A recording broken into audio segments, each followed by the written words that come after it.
Permítame orar y dirigirme a nuestro Dios antes de seguir dirigiéndome a ustedes. Padre, gracias por la oportunidad de poder estar en este lugar. Tú lo has hecho posible. Señor, nosotros estamos aquí a tu convocatoria, pero tú nos convocas primariamente para encontrarte con nosotros. De manera que yo te pido en el nombre de Cristo que tú nos dé un encuentro contigo por medio de tu palabra, en el poder de tu Espíritu, para tu gloria. Que cada uno de nosotros pueda escuchar tu voz, que de alguna manera tú puedas desplegar tu gloria sobre nosotros. Y que cuando tu voz haya sido oída, nosotros podamos rendir nuestras voluntades a ti. Señor, usa a tu siervo. Dale lo que Él no tiene para hacer lo que Él no puede. Y ayúdame a depender de tu Espíritu en esta hora.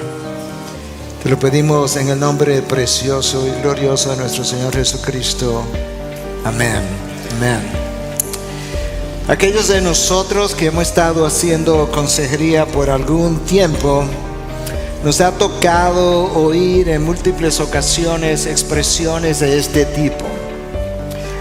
Pastor, estoy aquí debido a la situación de mi matrimonio y ya yo no sé qué hacer. Mi cónyuge no quiere cambiar, ¿qué hago?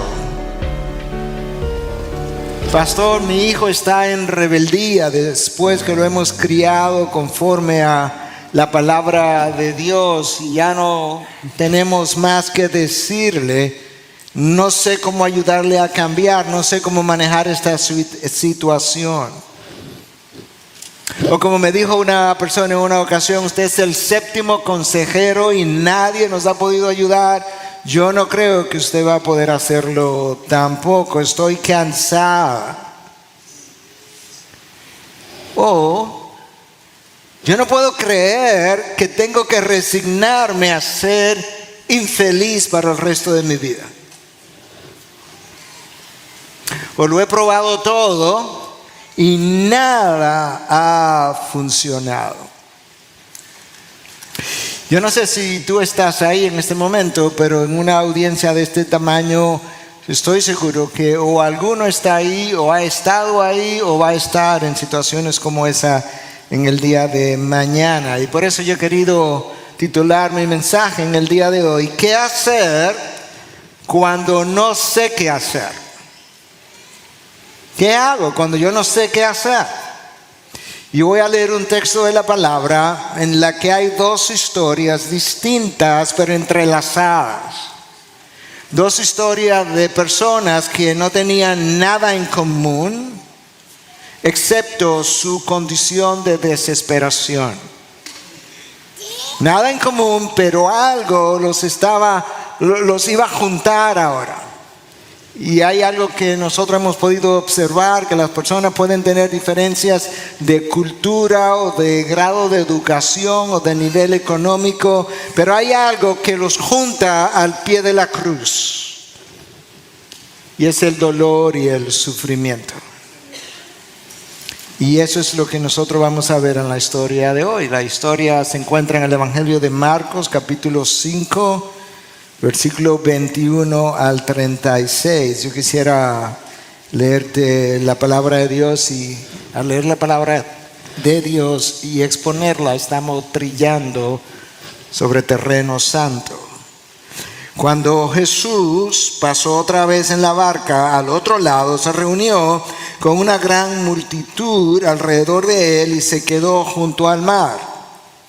Y vino uno de los oficiales de la sinagoga llamado Jairo, y al verle se postró a sus pies y le rogaba con insistencia diciendo: mi hijita está al borde de la muerte, te ruego que vengas y ponga las manos sobre ella para que sane y viva.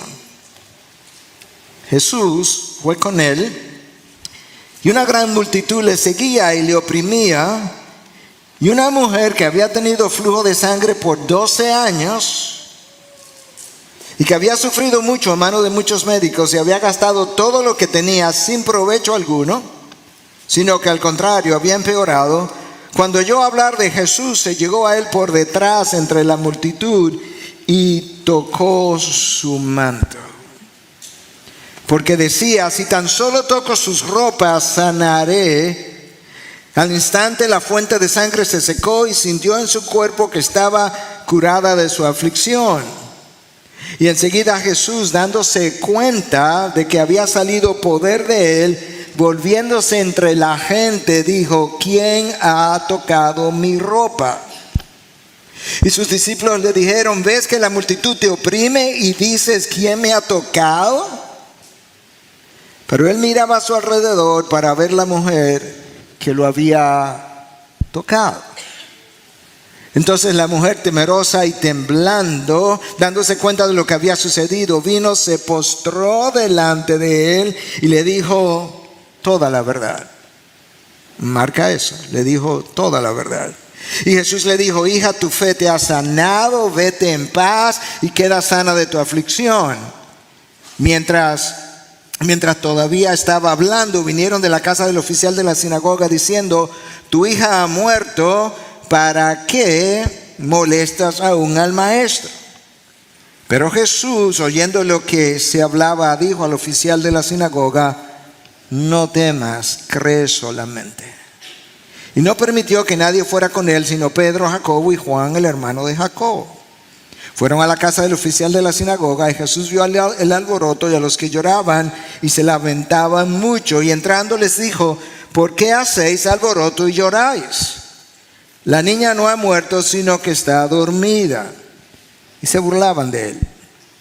Pero él, echando fuera a todos, tomó consigo al padre y a la madre de la niña y a los que estaban con él, y entró donde estaba la niña, y tomando a la niña por la mano le dijo, Talita cumi, que traducido significa, niña, a ti te digo, levántate.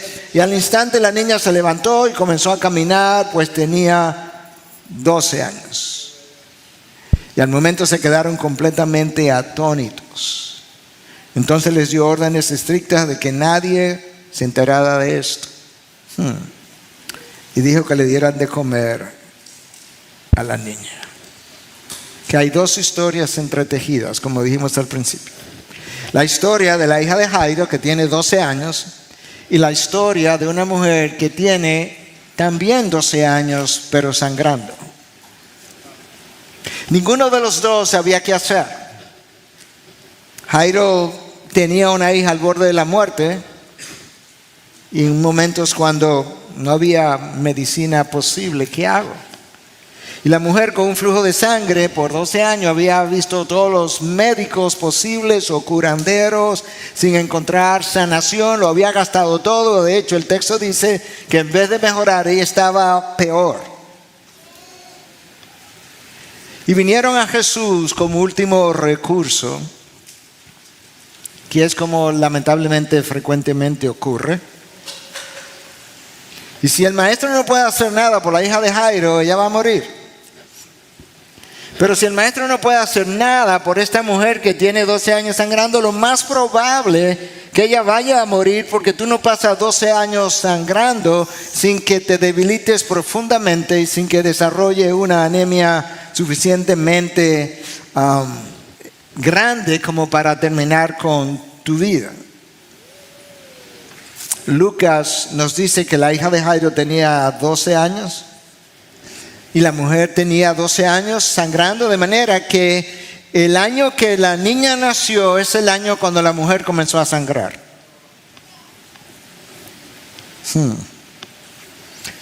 Estas dos personas no tenían nada en común, pero tenían algunas cosas en común. Cuando Jairo llega a donde Jesús, ¿tú recuerdas lo que pasó? Él se postró, cayó delante de él de rodillas. Cuando la mujer llegó donde Jesús, ella no llegó de rodillas, pero ella terminó de rodillas, dice la historia.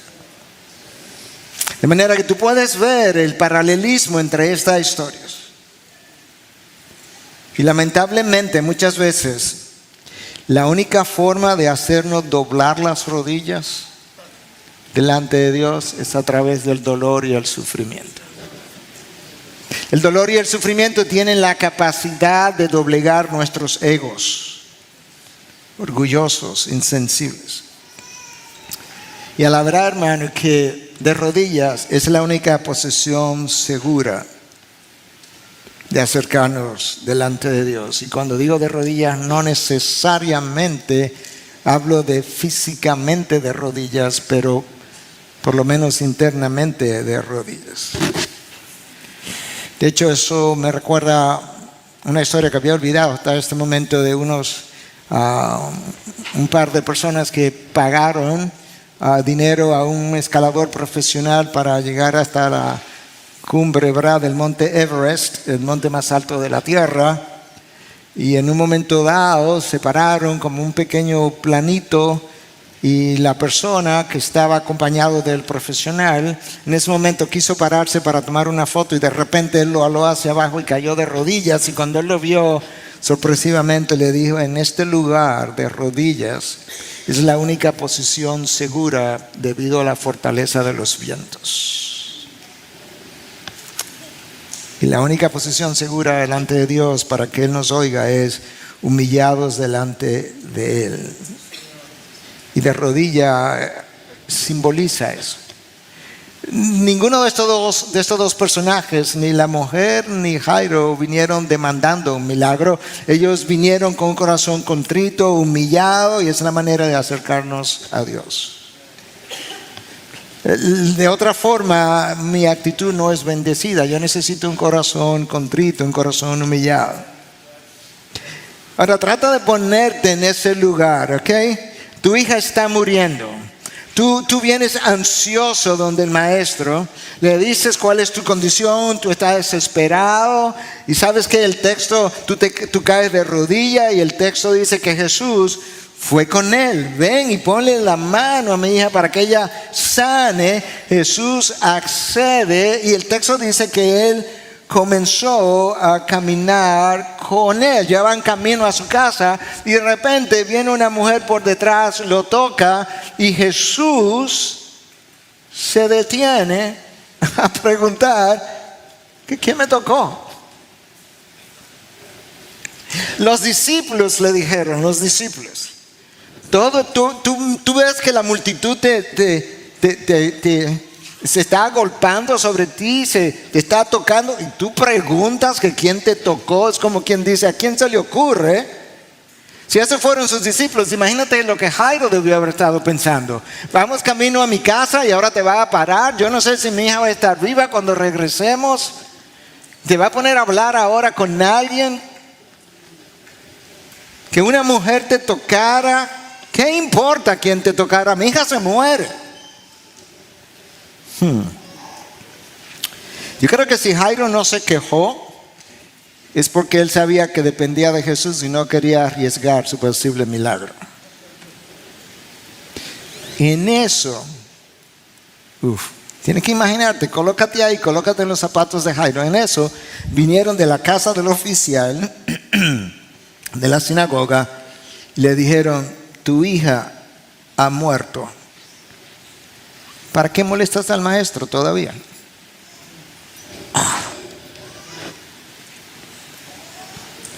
Eso en medio de la mujer que le tocó y que él se detuvo. Yo no sé si podían haber palabras más insensibles para comunicarle a Jairo que su hija se murió, diciéndole: ¿y tú todavía estás molestando al maestro? ¿Te imaginas la cara de Jairo? ¿Te imaginas Jairo? Yo no lo puedo creer. 12 años, íbamos camino hacia allá. O pensando: ¿esa es la forma de darme la noticia diciéndome que estoy molestando al maestro? ¿Y ahora qué hago? Yo no sé qué hacer. Pausemos por un momento y hagamos la pregunta: hasta ahora, ¿qué hemos aprendido de la historia? Bueno, número uno, cuando yo no sé qué hacer, por lo menos yo sé dónde ir. Donde el maestro. Número dos, cuando voy donde el maestro, yo necesito ir con un corazón contrito y humillado. No cuestionando, no demandando. ¿Sabes qué? Aún la segunda persona de la Trinidad, cuando fue a pedirle algo a su padre en Getsemaní, se arrodilló. Esa es la forma de decir: yo me someto, Dios, a tus designios. Jesús se arrodilló. En tercer lugar, cuando Dios parezca entretenido, como que no te está haciendo caso, como le pareció a Jairo probablemente, recuerda que Dios sabe lo que está haciendo, nunca ha cometido un error y nunca va a cometer uno. Número 4, Jesús nunca está deprisa. No lo estuvo con Jairo, no lo estuvo cuando le avisaron que Lázaro estaba muy malo, estaba grave y se tomó 2 días más para llegar. De manera que cuando Jesús parezca que no está haciendo nada en tu vida, recuerda, Él nunca ha estado deprisa. Y no lo va a estar con tu caso o con el mío. Número 5, 6, 7, no sé, ya me perdí. Cuando Jesús parezca, tú estás orando y estás orando, que no te está haciendo caso, recuerda, la primera vez que se lo dijiste, Él no se estaba enterando en ese momento de tu situación. Él estaba al tanto de tu condición. La conoce mejor que tú y antes que tú. De manera que Él sabe lo que está haciendo. Vamos a regresar a Jairo en un momento, pero quedémonos con la mujer ahora, porque aparentemente se murió la hija de Jairo. La que está viva ahora es la mujer y está ahí. Y esa historia es triste, bastante triste. 12 años de desangramiento. Tú no haces eso sin estar físicamente y emocionalmente drenado y con debilitamiento físico. Cuando nos sentimos así, hermanos, físicamente débiles, emocionalmente drenados, eso afecta mi vida por completo, mi vida espiritual, mi vida emocional, mi relación con los demás. Pero es peor que eso. Porque de acuerdo a la ley de Moisés, Levítico 15, una mujer sangrando durante su sangramiento no podía ir al templo. 12 años sin ir al templo. Si la mujer estaba sangrando, lo que ella tocaba quedaba inmundo. De manera que donde yo me siente, no te sientes. Ella estaba consciente de que quien la tocaba quedaría inmundo también. De manera que esta debió haber sido una mujer muy solitaria. No creo que tuviera marido, 12 años sangrando. Muy abandonada, probablemente. Muy temerosa. Si alguien se entera de mi quebranto, ¿tú te imaginas? Yo dudo que esa sea la situación de alguno aquí, porque estamos en otros momentos médicos. Pero sí es posible que alguno se sienta cansado, drenado, incluso que alguno tenga alguna situación y tema que alguien se pueda enterar de que mi hijo está en drogas o mi hijo ha preferido una relación del mismo sexo y que no se atreva a hablar con nadie. Debido a la ley de Moisés, ella debió haber tenido mucho temor de que alguien se enterara, o quizás ni siquiera su familia se podía acercar tanto a ella, o le daba vergüenza conversarlo con alguien en su familia. Es muy posible que ella tuviera 12 años en silencio de muchas formas diferentes. O quizás hay alguien que acaba de enterarse de que su esposo o esposa está en una situación de adulterio y tiene miedo de confesársela a alguien, o está en un hábito de alcohol o drogas, está en dolor, está en ansiedad, y tu temor te paraliza, tu temor no te permite llegar y hablar con alguien que te pueda ayudar, y dices, no sé qué hacer. Y una de las cosas, hermanos, que tenemos que cuidarnos es que todos nosotros experimentamos temores. El apóstol Pablo llegó a Corinto y le dijo a los corintios, cuando le escribió, que yo fui a ustedes con temor y temblor. Y atemorizar a Pablo no era poca cosa. De manera que esta mujer quizás había estado atemorizada por 12 años, pero esta vez dijo, el temor no me va a paralizar. Había sufrido mucho, dice el texto, amado de muchos médicos, había gastado todo lo que tenía sin provecho alguno, sino que al contrario había empeorado.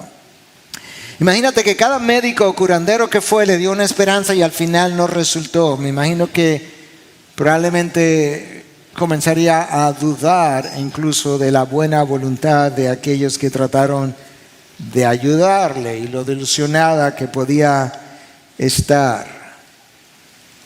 Recientemente alguien vino a mi consulta de una forma similar, no 12 años, pero 3 años, con una condición de la piel horrible y había gastado mucho más de 50, 60 mil dólares y nada había funcionado. De manera que esta mujer probablemente se vio rechazada por amigos, por familiares, por su estado de impureza. Esas condiciones probablemente agravaron su situación de soledad, no podía ir al templo, quizás tenía resentimiento y odio hacia aquellos que le quitaron el dinero, por así decirlo, y no la ayudaron. Quizás tenía sentimientos de ira contra mucha gente que quizás pudieron haberse enterado de sus familiares acerca de su condición y que se mantuvieron a distancia, o de aquellos que no tuvieron compasión. Ya no tenía más que hacer. Pero a veces Dios tiene que dejarnos en la vida que probemos y tratemos, porque es la única forma de que terminemos acercándonos a Él. Dios debiera ser nuestra primera opción, pero frecuentemente es la última opción en la vida de mucha gente. Es como que yo puedo manejar mi vida, yo tengo la sabiduría, yo tengo los recursos, yo tengo la fuerza, pero ya cuando no tengo nada, bueno, todavía queda Dios. Pero esa no es la manera de relacionarnos con Dios, y mucho menos si me llamo hijo de Dios. Mucha gente que ha estado en consejería, aquí y allí, que ha estado consultando, tiene sentimientos de inseguridad, de rechazo, de inconformidad, ira. Muchas veces, para mucha gente, una de las razones por las que no va a consejería es porque el qué dirán es mucho más importante de lo que yo soy. ¿Qué dirá el pastor? ¿Qué dirá el consejero si yo le cuento esta historia? ¿Qué dirá el pastor si yo le digo que tengo 35 años adicto a la pornografía? Yo no me inventé esa historia, eso es una historia real. 35 años. Y si el pastor cuenta esta historia con mi nombre, y lamentablemente el guardar la apariencia muchas veces es más importante que la sanación para mucha gente. Esta mujer vence su temor, finalmente se abre paso tocando personas. El texto dice que tocó el manto de Jesús, no sabemos exactamente cómo él lucía, pero era costumbre que los rabinos usaran sobre su vestimenta otra especie como de tola que tenía 4 borlas, que son como flecos, pudiéramos decir, todos juntos. Y había creencia en la población de que si tú tocabas estas borlas de uno de estos iluminados o rabinos especiales, quizás pudiera salir poder y sanarte. No sabemos si ese es lo que ella estaba pensando, el texto no lo dice, pero ella pensó que si tan solo lo tocaba, pudiera quedar sanada, de manera que es posible que eso era lo que estaba en su mente. Ya se abrió paso, me imagino que tuvo que empujar a algunas personas, rompió su miedo. Yo no sé si tú no te has acercado a buscar ayuda pensando que tu pecado es tan grande que no se puede saber o Jesús no lo va a perdonar. Ambas cosas son mentiras Pero ambas cosas son mentiras que Satanás quisiera que tú creyeras. Pero ¿sabes algo? Cuando tú lees la historia de Jesús en los evangelios, hay algo que tú puedes notar, y aquí otra vez. La mujer estaba en la periferia, Jesús estaba allá, ya tuvo que acercarse. Cuando tú lees la historia de Jesús, las cosas buenas siempre pasaron cerca de Jesús, no lejos. De manera que en mi caminar, en tu caminar cristiano, a veces no estás viendo todo lo que Dios quisiera que tuvieras, porque en la periferia las cosas no ocurren. Es en la cercanía con Dios. Es en la cercanía con Jesús. Si esta mujer se queda en la periferia, nada hubiera ocurrido. Si Jairo se queda en la periferia de su casa, tampoco nada hubiese ocurrido con su hijo. Y eso está ahí. Y en las iglesias, en todas, en la nuestra por igual, hay personas en necesidad de ser escuchadas y van al pastor. Y esto es lo que ocurre. Yo prediqué en una ocasión este mensaje en mi iglesia, con diferencias, pero lo prediqué. Y al otro día yo recibí una llamada para una consejería de parte de una persona. Y la persona me dijo: pastor, cuando usted predicó, cuando usted terminó, yo comencé a acercarme, tenía temor de acercarme. Y usted estaba aquí y llegué donde usted y no me atreví a hablar, iba pasando, ya lo iba a dejar atrás, pero usted me vio y me llamó. Y cuando me llamó, yo me atreví a decirle que necesitaba hablar con usted. Quizá esta mujer venía acercándose a Jesús y a lo mejor en el temor, quizá le iba a pasar de largo, pero de repente se atrevió y tocó su manto y quedó sana. Esa persona que vino a consejería en nuestra iglesia me dijo: pastor, múltiples veces yo me acerqué, pero cuando me acercaba tenía temor de contarle lo que tenía que contarle y pasaba de largo. Y pensaba: no, la próxima vez. Yo no sé si tú eres una de esas personas, pero tú tienes que abrirte paso entre la multitud y tienes que venir cerca de Jesús. La indisposición de buscar ayuda muchas veces no es más que el temor de a qué voy a tener que enfrentarme. Porque para yo cambiar, yo voy a tener que enfrentar cosas que muchas veces no queremos enfrentar. Esta mujer tuvo que sobreponerse al temor de ser descubierta, de ser rechazada. Y si sangraba ahí en medio de todo el mundo. Y si pasaba vergüenza, quizá lo hubieran apedreado si ella hubiese hecho, si algo así hubiese ocurrido. Pero si te dejas paralizar por el temor, quizá ya perdiste la batalla.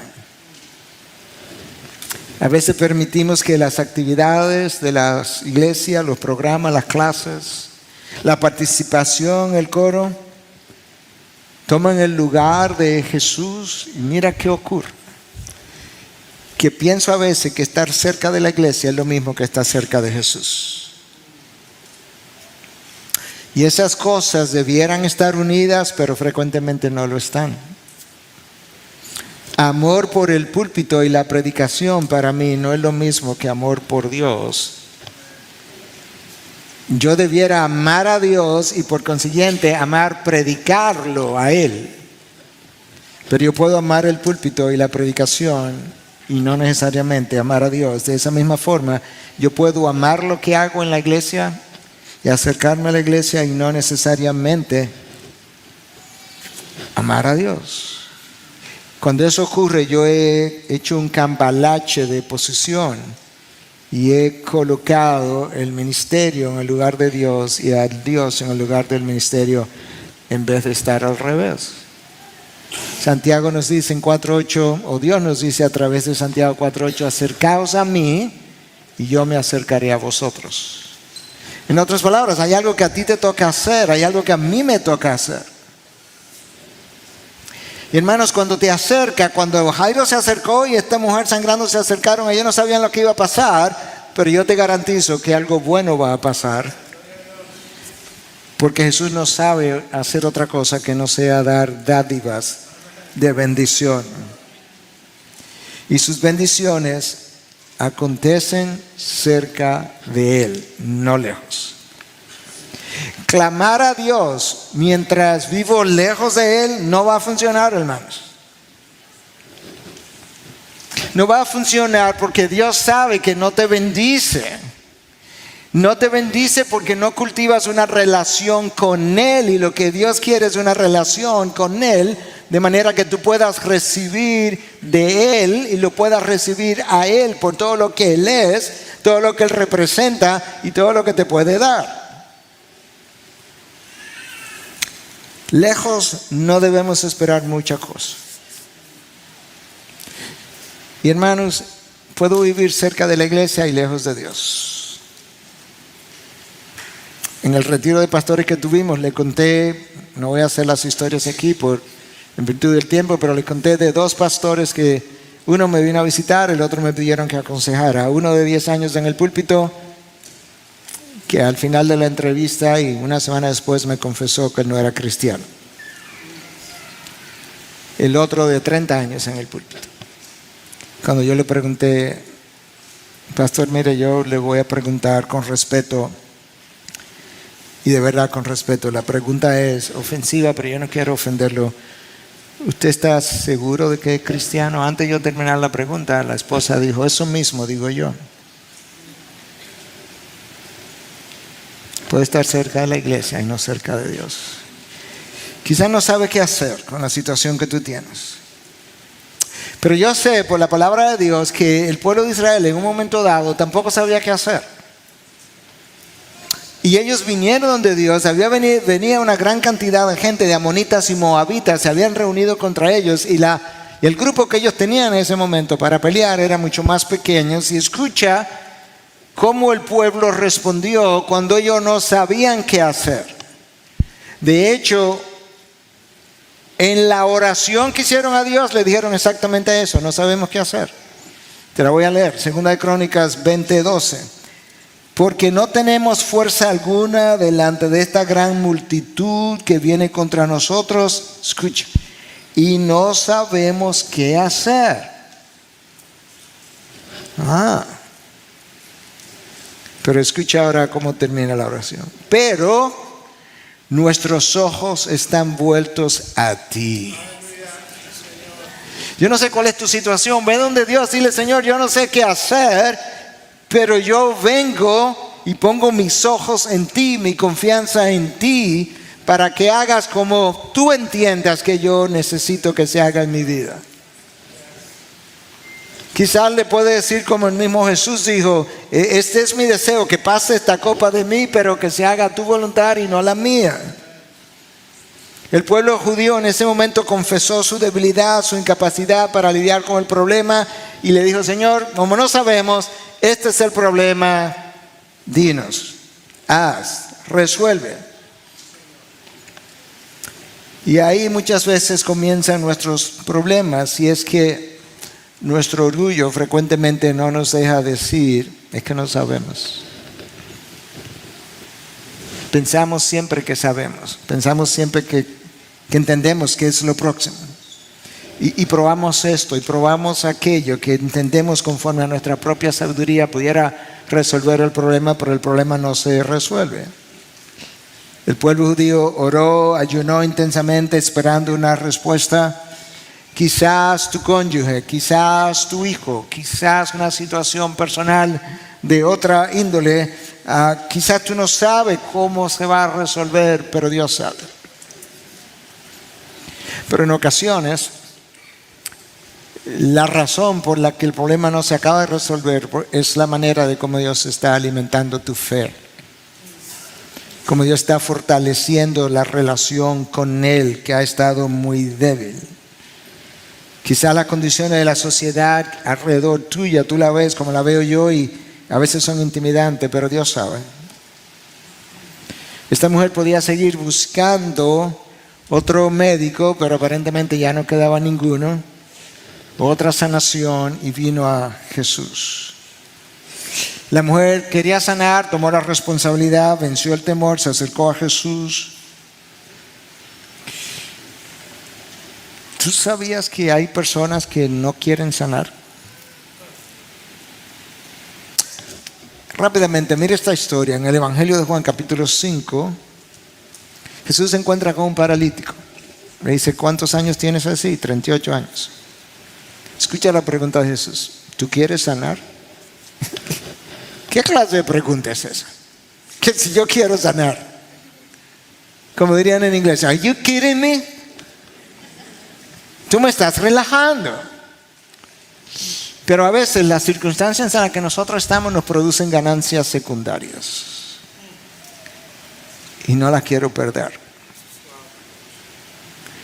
Y quisiera quedarme con mi ganancia secundaria, pero si resuelvo el problema, se fueron las ganancias secundarias. Pero esta mujer quería sanar. Y ella se acerca. Jesús pregunta, ¿quién me tocó? Escuche el texto. Él miraba a su alrededor para ver la mujer que le había tocado. Entonces la mujer, temerosa y temblando, dándose cuenta de que le había sucedido, o de lo que había sucedido, vino y se postró delante de él. Tomó responsabilidad. Viste, estaba temblorosa y temerosa. Muchas veces nosotros no queremos estar en esa situación, pero ella finalmente vino y se postró delante de él. Aparentemente la mujer pensaba hacer esto: lo toco, me sano y me voy. Y Jesús dice, así no, porque las obras de Dios es para darlas a conocer, de manera que tarde o temprano otros puedan venir a Él también. Y notaste que ¿qué más el texto nos dice? Que cuando ella se postró, ella le dijo toda la verdad. No es la mitad de la verdad, no, toda la verdad. Ella se iba a retirar, pero no iba a haber testimonio. Tú y yo estamos leyendo 2000 años después el testimonio de lo que ocurrió. Si ella, se iba en silencio. Estoy recuperando de una influenza todavía, así que perdone. Si ella se hubiese ido en silencio, hoy tú y yo no tendríamos historia para hablar. Por lo menos esta. Y muchas veces Dios obra así, como la situación es vergonzosa de mi matrimonio, de mi hijo o de nosotros mismos.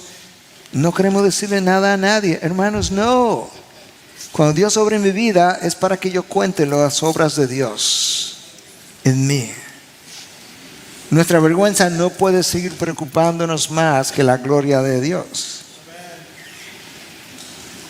Vienes a Jesús, le cuenta toda la verdad y ella le dice, tu fe te ha sanado, vete en paz y queda sana de tu aflicción.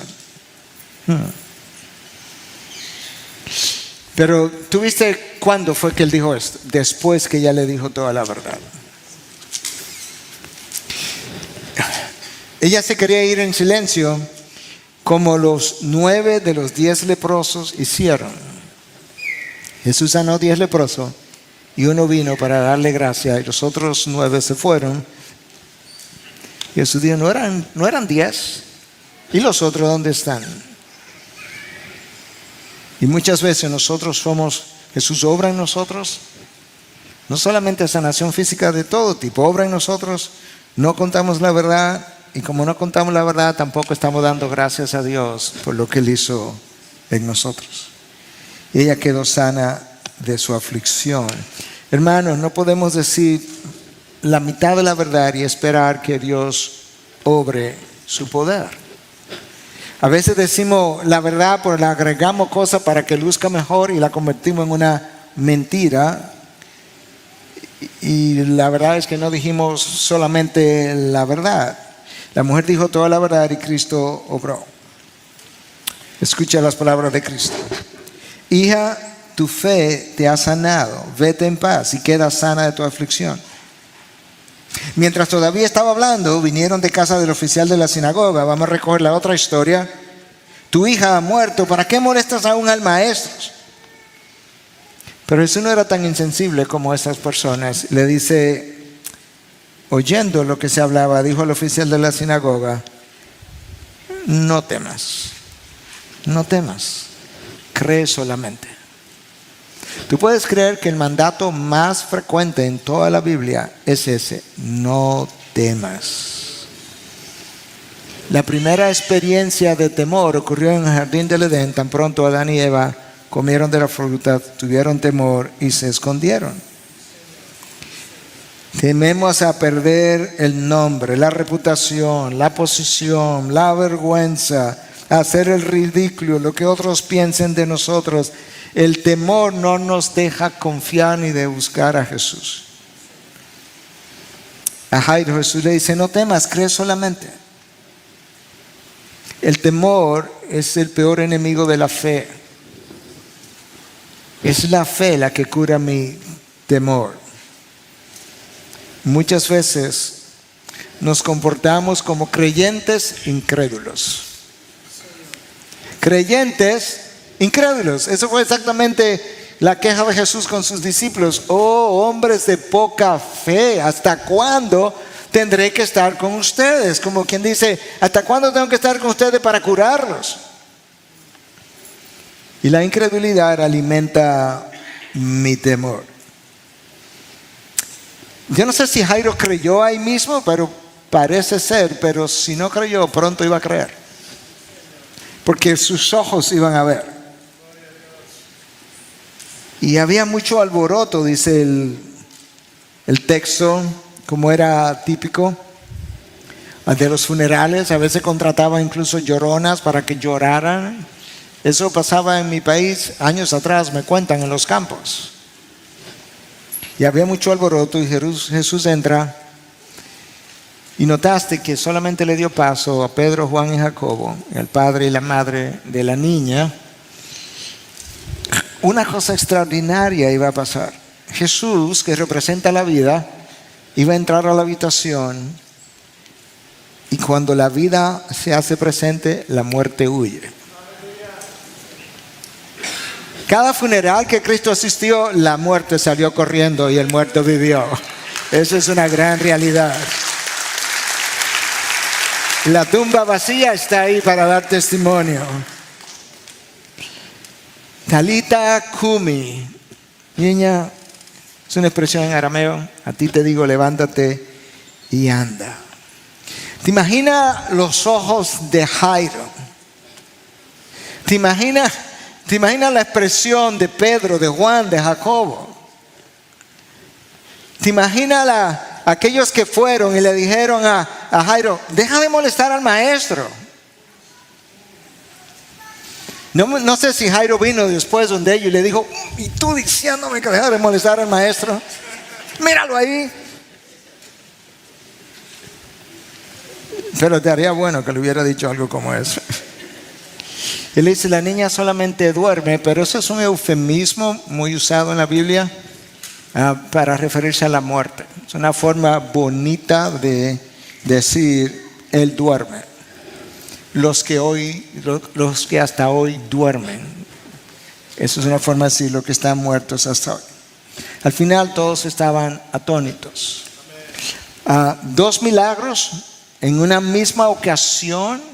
A 2 personas que no sabían qué hacer, pero se supieron dónde ir, se acercaron a Jesús y aún con su poca fe quizás, porque quizás no tenían toda la fe, pero aún con la poca fe vinieron de Jesús y le dijeron, tú eres el único que puede hacer algo. Ven a mi casa. Y la mujer no tenía que decirle ven a mi casa porque ella estaba ahí, tocó su manto y quedó sanada. Hermanos, quizás tu situación no es física, pero puede ser emocional, puede ser espiritual. Quizás tu vida misma de fe que se ha enfriado. Quizás te ha apartado, quizás viniste por la invitación de alguien. O quizás tu fe misma se había enfriado porque hay algo en tu vida que le pediste al Señor Jesús por un tiempo, no ocurrió, y como no ocurrió, pensaste, a Él no le importa. o él no tiene la sensibilidad que me han dicho que Jesús tiene, o mi caso no le interesa, pero quizás tu caso sí le interesa, pero más que tu sanación es tu alma que le interesa. Y por consiguiente, Él permite que esto continúe en ti porque es la manera de traerte a Él. Hermanos, nuestros problemas comenzaron cuando Adán y Eva le dieron la espalda a Dios. Y Dios entonces los expulsó del Edén. Nosotros todavía estamos fuera del Edén porque el Edén representaba la presencia de Dios. Estamos en el reino de Dios si hemos creído, pero cuando digo que estamos fuera del Edén me refiero a que estamos como transeúntes en el exilio, regresando a lo que fue una vez el Edén, la presencia de Dios, hasta que lo veamos cara a cara. Ahí se resolverán todos nuestros problemas. Pero si nuestros problemas comenzaron cuando Adán y Eva fueron expulsados del Edén, y el Edén fueron expulsados, ¿sabe dónde que está la solución de mis problemas? Regresando al Edén, regresando a su cercanía. Porque si algo va a ocurrir en mi vida, va a ser cerca de Jesús, no lejos de Jesús. En la Biblia, en los evangelios, nada ocurrió lejos de Jesús. Y de esa misma manera, en nuestras vidas, las mejores cosas ocurrirán cuando tú hagas de Jesús tu prioridad, tu búsqueda número uno. No al final de tus esfuerzos, no cuando se te han acabado todas las opciones, sino como teniéndolo él como primera opción. Y cuando no sabes qué hacer, tú sabes dónde ir. Y cuando vayas donde Él, recuerda que Dios nunca ha estado deprisa. Cerró el Antiguo Testamento y esperó 400 años para enviar a un profeta. La segunda persona de la Trinidad se encarnó y duró 30 años para predicar su primer sermón. ¿Tú puedes creer eso? Si naciera hoy, nosotros estuviéramos diciéndole a los 15 años, vete a predicar, tú tienes los dones, tienes el talento, tienes el llamado, ¿qué espera? ¿Tú sabes lo que él dijo? Mi hora no ha llegado. En otras palabras, la necesidad no constituye el llamado de Dios. No. Solo el llamado de Dios constituye el llamado de Dios. Por eso él fue a la piscina de Bethesda y encontró cientos de enfermos y sanó a uno. Si había alguien con el poder y la autoridad de decir queden sanos todos, era Jesús. Y al final de sus días, cuando tú leas Juan 17, tú no lees que Jesús dijo, Padre, gracias porque sané a todos los enfermos. No, porque Él no lo hizo. Padre, gracias porque le di de comer a todo el mundo. No, porque Él no lo hizo. 2, pudo haber puesto una panadería en Jerusalén o en Galilea, pero solamente 2 días le dio de comer. Pero oye lo que sí dijo. Padre, gracias porque yo hice conforme a como tú me mandaste. Solo el llamado de Dios constituye el llamado de Dios. Pero esas cosas se aprenden y se creen en la cercanía de Jesús, no en la lejanía. Quiera Dios usar su palabra en esta mañana para tocar tu vida, tocar tu mente, para acercarte a Él, para recordarte que Él es la fuente de tu gozo, de tu satisfacción. Él es el propósito de tu vida. Hermanos, Dios no quiere ser algo importante en tu vida. Dios no quiere ser la cosa más importante en tu vida. Dios quiere ser tu vida. De manera que tu vida gira alrededor de Él. Él es el eje sobre el cual debe girar mi vida. Nosotros en Él nos movemos, respiramos, vivimos, existimos.